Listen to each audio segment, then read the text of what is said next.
Dear sisters and brothers, എൻ്റെ പ്രിയപ്പെട്ട സഹോദരി സഹോദരന്മാരെ, first of all I would like to thank you from the bottom of my heart for this welcome and for the love and affection that you are giving me. ആദ്യമായിട്ട് എൻ്റെ ഹൃദയത്തിൻ്റെ ആഴങ്ങളിൽ നിന്നും നിങ്ങൾ എനിക്ക് നൽകുന്ന സ്വീകരണത്തിനും നിങ്ങൾ എനിക്ക് നൽകുന്ന സ്നേഹത്തിനും ഇഷ്ടത്തിനും നിങ്ങളോട് നന്ദി പറയാൻ ഞാൻ ആഗ്രഹിക്കുന്നു. Today is the first day of my campaign in Wayanad, and from the moment I have landed here, I have been greeted with so much affection, hugs, kisses, everybody is waiting, and I just want to say that I'm really, really grateful. ഇന്ന് വയനാട്ടിലെ എൻ്റെ പ്രചരണത്തിൻ്റെ ആദ്യ ദിവസമാണ്. ഞാൻ വയനാട്ടിൽ വന്നിറങ്ങിയത് മുതൽ നിങ്ങൾ എന്നെ ആലിംഗനം ചെയ്തുകൊണ്ട് ഉമ്മകൾ തന്നുകൊണ്ട് സ്നേഹത്തോടുകൂടി നിങ്ങൾ എന്നെ സ്വീകരിച്ചു കൊണ്ടിരിക്കുകയാണ്. അതിന് വളരെയധികം നന്ദിയുണ്ടെന്ന് സന്തോഷമുണ്ടെന്ന് നിങ്ങളോട് പറയാൻ ഞാൻ ആഗ്രഹിക്കുന്നു. You have stood by my brother through his most difficult times. എൻ്റെ സഹോദരൻ്റെ ഏറ്റവും ബുദ്ധിമുട്ടുള്ള സമയങ്ങളിൽ വയനാട്ടുകാരായ നിങ്ങൾ അദ്ദേഹത്തോടൊപ്പം നിന്നു. This love that you have shown me, I know you have given him as much love. നിങ്ങൾ ഇന്ന് എന്നോട് കാണിക്കുന്ന ഈ സ്നേഹം ഇതുപോലത്തെ സ്നേഹമാണ് നിങ്ങൾ എൻ്റെ സഹോദരന് നൽകിയതെന്ന് എനിക്കറിയാം. In fact, more.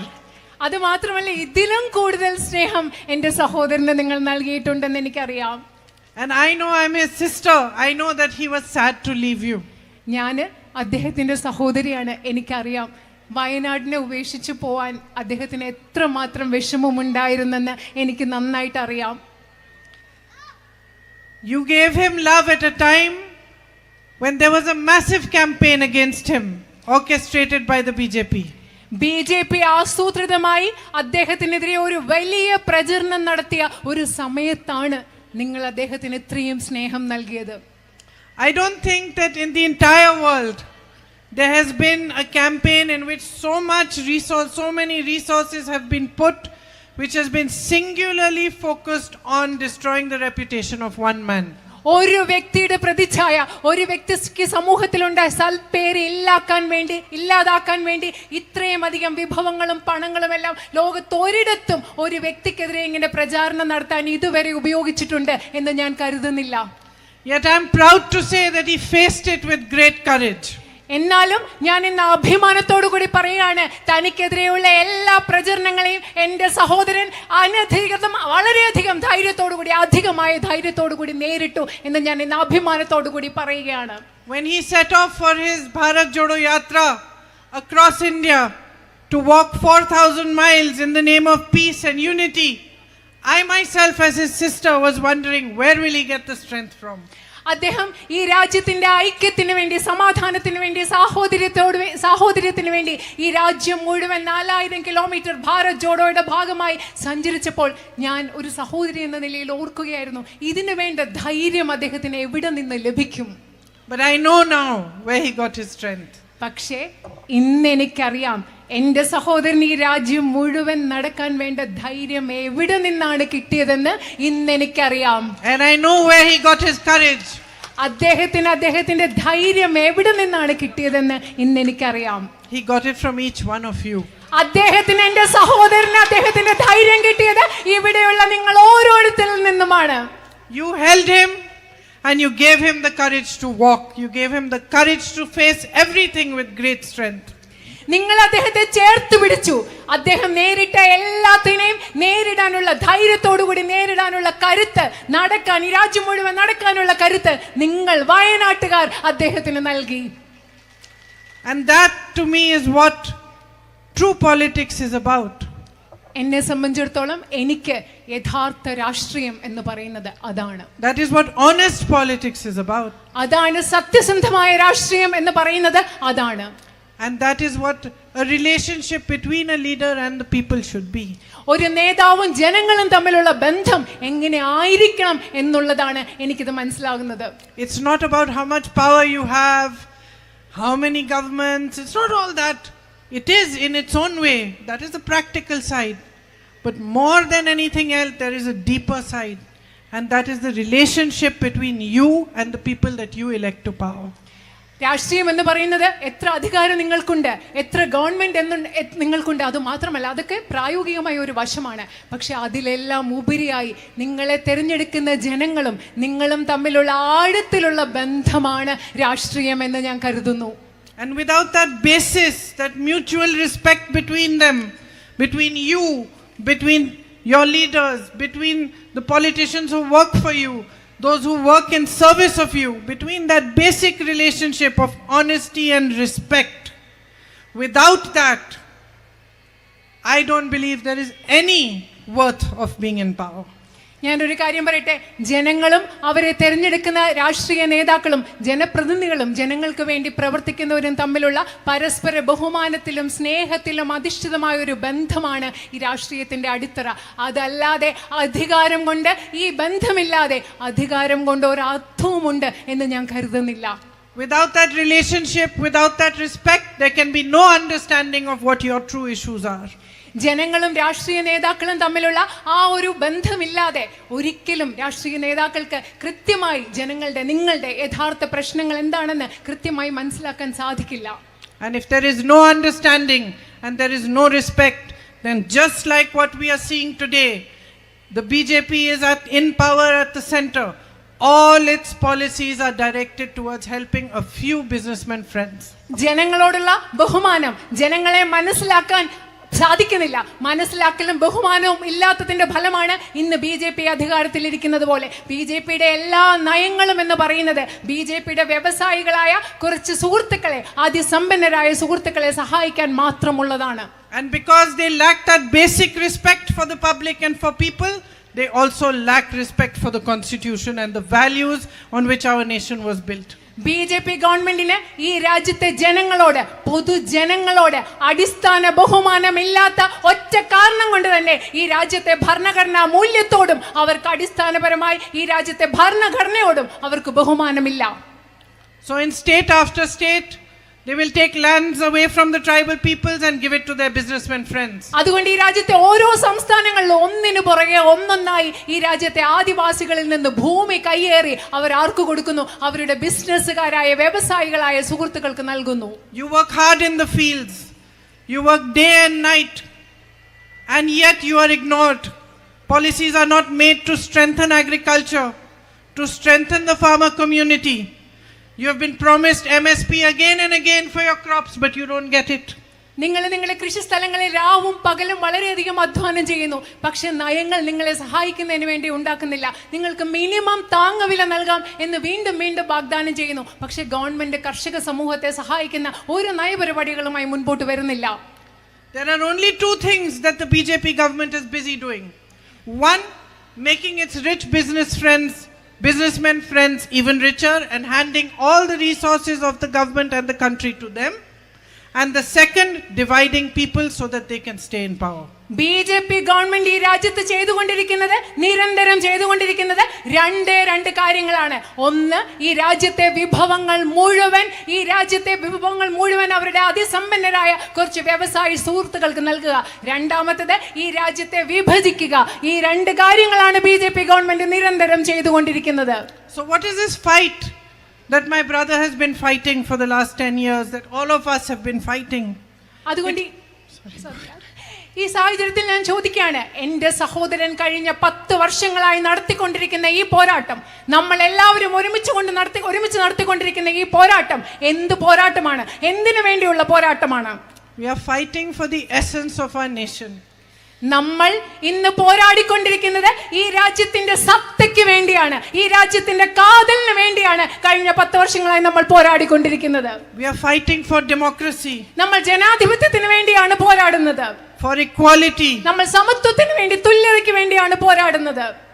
And we are fighting for the truth. നമ്മൾ സത്യത്തിന് വേണ്ടി കൂടിയാണ് പോരാടിക്കൊണ്ടിരിക്കുന്നത്. Here in Wayanad, you are an example of our country's sheer beauty. ഈ വയനാട്ടിലെ നിങ്ങൾ ഓരോരുത്തരും ഈ രാജ്യത്തിന്റെ മനോഹരമായ സൗന്ദര്യത്തിന്റെ ഉദാഹരണങ്ങളാണ്. In every way. എല്ലാ അർത്ഥത്തിലും. There is immense natural beauty here. The jungles, the forests and everything in them. വയനാട്ടിൽ അതിമനോഹരമായ പ്രകൃതി സൗന്ദര്യമുണ്ട്. നിങ്ങളുടെ വനങ്ങൾ, കാടുകൾ എല്ലാം കൂടെ ചേർത്ത് മനോഹരമായ പ്രകൃതി സൗന്ദര്യം ഇവിടെയുണ്ട്.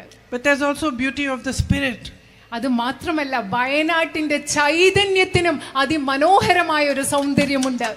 I've seen it with my own eyes when I came to visit the people affected by the landslide a few months ago. ഈ കുറച്ച് ദിവസങ്ങൾക്ക് മുമ്പ് ഇവിടെ ചൂരൽമലയിൽ അവിടെ മണ്ണിടിച്ചിലുണ്ടായ പ്രകൃതി ദുരന്തത്തിൽ ഒരുപാട് ബുദ്ധിമുട്ടിയ മനുഷ്യരെ കാണാൻ വേണ്ടി ഞാൻ വന്നപ്പോൾ എൻ്റെ കണ്ണുകൾ കൊണ്ട് നിങ്ങളുടെ ആ ചൈതന്യത്തിൻ്റെ സൗന്ദര്യം ഞാൻ കണ്ടതാണ്. I saw how you came together as a community, as a people. It didn't matter which religion you were from. It didn't matter what your profession was, whether you're a teacher, whether you're a doctor, whether it was just normal people, housewives. Everybody was doing whatever they could to help those who were suffering. നിങ്ങൾ ഒരു സമൂഹം എന്ന നിലയിൽ എങ്ങനെ ഒരുമിച്ച് വന്നു? നിങ്ങൾ ഏത് മതത്തിൽപ്പെട്ട ആളായിക്കൊള്ളട്ടെ, ഏത് ജോലി ചെയ്യുന്ന ആളാവട്ടെ, ഡോക്ടർ ആവട്ടെ, ടീച്ചർ ആകട്ടെ, വീട്ടിൽ ജോലി ചെയ്യുന്ന അമ്മമാരാവട്ടെ, എല്ലാവരും ഒരുമിച്ച് വന്ന് പരസ്പരം സഹായിക്കാൻ എങ്ങനെ ഒരുമിച്ച് വന്നു എന്നത് ഞാൻ എൻ്റെ കണ്ണുകൾ കൊണ്ട് കണ്ടതാണ്. And that is the spirit that has always made our nation great. ഈ ഒരു സ്പിരിറ്റ്, ഈ ഒരു ചിന്താഗതി, ഈ ഒരു ചൈതന്യമാണ് നമ്മുടെ ദേശത്തെ, എല്ലാവരും ഒരുമിച്ച് വരുന്ന ഈ ഒരു ചിന്താഗതിയാണ് നമ്മുടെ ദേശത്തെ എല്ലാ കാലവും മഹത്തരമാക്കി നിലനിർത്തിയിട്ടുള്ളത്. That is the spirit which is alive within you, each one of you. ആ ഒരു ചിന്തയാണ്, ആ ഒരു ആത്മവീര്യമാണ്, ആ ഒരു ചൈതന്യമാണ് നമ്മൾ ഓരോരുത്തരിലും ഉള്ളതും നിങ്ങൾ ഓരോരുത്തരിലും നിറഞ്ഞു നിൽക്കുന്നതും. And that is just the spirit that divisive politics wants to destroy. ഈ മനുഷ്യന്റെ ഉള്ളിലെ ഒരുമിച്ച് നിൽക്കുന്ന ഈ ചിന്താഗതിയാണ് വിഭജനത്തിന്റെ രാഷ്ട്രീയം നശിപ്പിക്കാൻ ആഗ്രഹിക്കുന്നതും നശിപ്പിക്കാൻ ലക്ഷ്യമിടുന്നതും. They want to spread fear, they want to spread anger, they want to spread hatred. അവർക്ക് വിഭജനത്തിന്റെ രാഷ്ട്രീയത്തിന് ജനങ്ങളുടെ ഇടയിൽ ഭയം, ദേഷ്യം, വിദ്വേഷം ഇതെല്ലാം പടർത്താനാണ് അത് ആഗ്രഹിക്കുന്നത്. So this is the time when all of you must think and look within you. ഈ സമയം എന്ന് പറയുന്നത് നിങ്ങൾ ഓരോരുത്തരും ആലോചിച്ചുകൊണ്ട് നിങ്ങളുടെ ഉള്ളിലേക്ക് നോക്കേണ്ട ഒരു സമയമാണ്. And you must decide which side you want to be on. നിങ്ങൾ തീരുമാനിക്കണം, ഉള്ളിലേക്ക് നോക്കി നിങ്ങൾ തീരുമാനിക്കണം ഏത് ഭാഗത്താണ് നിങ്ങൾ ഓരോരുത്തരും നിൽക്കേണ്ടതെന്ന് നിങ്ങൾ തീരുമാനിക്കണം. Do you want to be on the side of democracy, on the side of the values on which your nation was built? നിങ്ങൾക്ക് ജനാധിപത്യത്തിന്റെ വശത്ത് നിൽക്കണോ, ജനാധിപത്യത്തിന്റെ ഭാഗത്ത് നിൽക്കണോ? ഈ ദേശത്തെ ഏതൊക്കെ മൂല്യങ്ങൾ കൊണ്ടാണോ നമ്മൾ പടുത്തുയർത്തിയത് ആ മൂല്യങ്ങളുടെ ഭാഗത്ത് നിങ്ങൾക്ക് നിൽക്കണോ? Or on the side of those who want to destroy everything that built your nation? അതോ നിങ്ങൾക്ക് നിൽക്കേണ്ടത് ഈ രാജ്യത്തിന്റെ എല്ലാറ്റിനെയും നശിപ്പിക്കാൻ ആഗ്രഹിക്കുന്ന ആളുകളുടെ ഭാഗത്താണോ നിങ്ങൾ നിൽക്കേണ്ടത്? നിങ്ങൾ ആലോചിക്കുക. Look at the problems you are facing today. ഇന്ന് നിങ്ങൾ എന്തൊക്കെ പ്രശ്നങ്ങളാണ് നേരിടുന്നത് അതിനെക്കുറിച്ച് നിങ്ങളൊന്ന് ആലോചിക്കുക. These are all problems that arise from the same root. ഈ പ്രശ്നങ്ങളെല്ലാം ഒരേ ഒരു ഭാഗത്ത് നിന്ന്, ഒരേ ഒരു വേരിൽ നിന്ന്, ഒരേ ഒരു ഘടകത്തിൽ നിന്നുണ്ടാവുന്നതാണ്. And that root is a politics that does not respect democracy and does not respect the people. അതിൻ്റെ മൂല കാരണം എന്ന് പറയുന്നത് ഒരു രാഷ്ട്രീയമാണ്. ജനങ്ങളെ ബഹുമാനിക്കാത്ത, ജനാധിപത്യത്തെ ബഹുമാനിക്കാത്ത ഒരു രാഷ്ട്രീയമാണ് നിങ്ങൾ ഇന്ന് നേരിടുന്ന എല്ലാ പ്രശ്നങ്ങളുടെയും കാരണം. Nothing is done to help you strengthen the agricultural field. കാർഷിക മേഖലയെ ശക്തിപ്പെടുത്താൻ വേണ്ടി ഇവിടെ ഒന്നും ചെയ്യുന്നില്ല. Those who are marginalized are becoming more marginalized. പ്രാന്തവൽക്കരിക്കപ്പെട്ട സമൂഹത്തിന്റെ അരികിലേക്ക് തള്ളപ്പെടുന്ന ആളുകളെ വീണ്ടും വീണ്ടും സമൂഹത്തിന്റെ അരികിലേക്ക് നമ്മൾ തള്ളിക്കൊണ്ടിരിക്കുകയാണ്. All these small businesses and shopkeepers that I can see over here, all these shops, these small businesses, they are being crippled day after day. You're being told to pay different GSTs for all sorts of different things. You're not able to earn even though you're doing an honest job of trying to build your business. ഇവിടെയുള്ള ധാരാളം ചെറുകിട കടകളുണ്ട്, കൊച്ചു കൊച്ചു കടകൾ ഇവിടെയുണ്ട്, ചെറുകിട കച്ചവടക്കാരുണ്ട്. നിങ്ങൾക്ക് പലതരത്തിലുള്ള GST, ചരക്ക് സേവന നികുതി ഉൾപ്പെടെയുള്ള പലതരത്തിലുള്ള നികുതികൾ കൊടുക്കണം. നിങ്ങൾ സത്യസന്ധമായി വളരെയധികം കഷ്ടപ്പാട് ചെയ്യുന്നുണ്ടെങ്കിലും കഷ്ടപ്പെടുന്നുണ്ടെങ്കിലും നിങ്ങൾക്ക് ആവശ്യത്തിന് സമ്പാദിക്കാൻ സാധിക്കുന്നില്ല. നിങ്ങൾ ബുദ്ധിമുട്ടിക്കൊണ്ടിരിക്കുകയാണ്. You work hard and you make an honest living and you work hard to educate your children, but there's no prospect of jobs in the future. നിങ്ങൾ വളരെയധികം കഷ്ടപ്പെടുകയാണ്. നിങ്ങളുടെ കുട്ടികളെ പഠിപ്പിക്കാൻ നിങ്ങൾ വളരെയധികം ബുദ്ധിമുട്ടുകയാണ്. പക്ഷെ അവർക്ക് ജോലി കിട്ടി അവർക്ക് മനോഹരമായ ഒരു ഭാവിയെക്കുറിച്ച് ചിന്തിക്കാൻ നിങ്ങൾക്ക് സാധിക്കുന്നില്ല. Young men, young women with BScs and BAs and MAs and MAds are fully educated but still looking for jobs after years of having been educated fully. ഇവിടെ ചെറുപ്പക്കാരായ ആൺകുട്ടികളുണ്ട്, പെൺകുട്ടികളുണ്ട്, BA പഠിച്ചവരാണ്, BSc പഠിച്ചവരാണ്, MEd പഠിച്ചവരാണ്, MA പഠിച്ചവരാണ്. ഇത്രയും കാലം പഠിച്ചിട്ടും അവർക്ക് ജോലി ലഭിക്കുന്നില്ല. Prices are so high, it's practically impossible to make a living. നമുക്ക് അത്രമാത്രം വിലക്കയറ്റമുണ്ട്. നമ്മളെ സംബന്ധിച്ചിടത്തോളം പ്രായോഗികമായി ജീവിതം മുൻപോട്ട് കൊണ്ടുപോകുക എന്ന് പറയുന്നത് അസാധ്യമായി മാറിയിരിക്കുകയാണ്. The government wakes up one morning, takes out a law. For example, you have here your ESA. Suddenly you find that your villages are included in it. There's no explanation, no rationale, no proper planning. ഇപ്പോൾ പെട്ടെന്ന് government ഒരു ദിവസം വന്ന് പുതിയ നിയമങ്ങൾ കൊണ്ടുവരികയാണ്. നിങ്ങൾക്ക് എവിടെ അറിയാം ESA പരിസ്ഥിതി ലോല മേഖല? നിങ്ങൾക്ക് പെട്ടെന്ന് മനസ്സിലാവുന്നു നിങ്ങളുടെ ഗ്രാമങ്ങൾ ഇതിൽ ഉൾപ്പെടുത്തിയിട്ടുണ്ട്. നിങ്ങൾക്ക് പ്രത്യേകിച്ച് ഒരു പ്ലാനിംഗ് ഇല്ല, ഒരു ആസൂത്രണമില്ലാതെയൊക്കെയാണ് ഇതെല്ലാം നടപ്പിലാക്കിക്കൊണ്ടിരിക്കുന്നത്. Such a big disaster happens, you lose your livelihoods, whole families get washed away. ഇവിടെ ഒരു ഇത്രയും വലിയ വ്യാപ്തിയുള്ള ഒരു ദുരന്തം നടന്നു. നിങ്ങൾക്കൊക്കെ നിങ്ങളുടെ ജീവനോപാധികൾ നഷ്ടപ്പെട്ടു. ഒരുപാട് ജീവിതങ്ങൾ ആ വെള്ളം എടുത്തുകൊണ്ട് ജീവിതങ്ങൾ ഒലിച്ചുപോയി, നഷ്ടമായി പോയി. And because of petty politics, the government doesn't send you funds to help you. അത് മാത്രമല്ല, വെറുതെ ലാഘവമുള്ള രാഷ്ട്രീയം കളിച്ചുകൊണ്ട് ഈ അവസ്ഥയെ നേരിടാൻ ഗവൺമെന്റ് നിങ്ങൾക്ക് വേണ്ട ഫണ്ട്, സാമ്പത്തിക സഹായം നൽകുന്നില്ല. Funds which are your right. ഈ സാമ്പത്തിക സഹായം എന്ന് പറയുന്നത്, നിങ്ങൾക്ക് കിട്ടേണ്ട സഹായം എന്ന് പറയുന്നത് നിങ്ങളുടെ അവകാശമാണ്. Compensation that truly belongs to you. ഈ നഷ്ടപരിഹാരം എന്ന് പറയുന്നത് നിങ്ങളുടേതാണ്, നിങ്ങൾക്ക് ലഭിക്കേണ്ടതാണ്. Similarly, you have been asking for years for a medical college. അത് മാത്രമല്ല, വർഷങ്ങളായി വയനാട്ടിൽ നിങ്ങൾ ഓരോരുത്തരും ഒരു മെഡിക്കൽ കോളേജ് ആവശ്യപ്പെട്ടുകൊണ്ടിരിക്കുകയാണ് ഇവിടെ. And because of petty politics, a board is put outside the college saying medical college, but no facilities are given. അത് മാത്രമല്ല, ഈ പറയുന്ന ഒരു വില കുറഞ്ഞ രാഷ്ട്രീയം കളിച്ച് ഒരു ബോർഡ് അവിടെ എഴുതി വെച്ചിട്ടുണ്ട്, മെഡിക്കൽ കോളേജ് എന്നൊരു ബോർഡ് ഉണ്ട്. പക്ഷെ മെഡിക്കൽ കോളേജിന്റെ ഒരു സൗകര്യവും ഇല്ല അവിടെ. You have such a massive issue of man-animal conflict. നിങ്ങൾക്ക് ഇവിടെ വന്യജീവി സംഘർഷം എന്ന് പറയുന്ന വലിയൊരു പ്രശ്നം നിങ്ങൾ വയനാട്ടിൽ നേരിടുന്നുണ്ട്. Proper steps are not taken towards a resolution. അത് പരിഹരിക്കാൻ വേണ്ട കൃത്യമായ നടപടികൾ ഇതുവരെ എടുത്തിട്ടില്ല. This is what happens when you have a government that is only interested in remaining in power and has no respect for the public. ഇതാണ് സംഭവിക്കുന്നത്. അധികാരത്തിൽ ഇരിക്കാൻ മാത്രം താല്പര്യമുള്ള, ജനങ്ങളോട് ബഹുമാനം അല്പം പോലും ഇല്ലാത്ത ഒരു ഗവൺമെന്റ് അധികാരത്തിൽ ഇരിക്കുമ്പോൾ ഇതാണ് ഇവിടെ സംഭവിക്കുന്നത്. So I am asking you to support me in this election so that I can raise your voice and pressurize the government to resolve your issues. അതുകൊണ്ട് ഞാൻ നിങ്ങളോട് ആവശ്യപ്പെടുകയാണ്, എനിക്ക് വോട്ട് ചെയ്യാൻ ആവശ്യപ്പെടുകയാണ്. അതായത് അതിൻ്റെ ഫലമായിട്ട് ഞാൻ നിങ്ങളുടെ പ്രശ്നങ്ങൾ ഉയർത്തി ഈ പ്രശ്നങ്ങൾ പരിഹരിക്കുന്നതിന് ഗവൺമെന്റിലെ സമ്മർദ്ദം ചെലുത്താൻ വേണ്ടിയാണ് ഞാൻ നിങ്ങളോട് വോട്ട് ആവശ്യപ്പെടുന്നത്. So that I can fight your fight for you.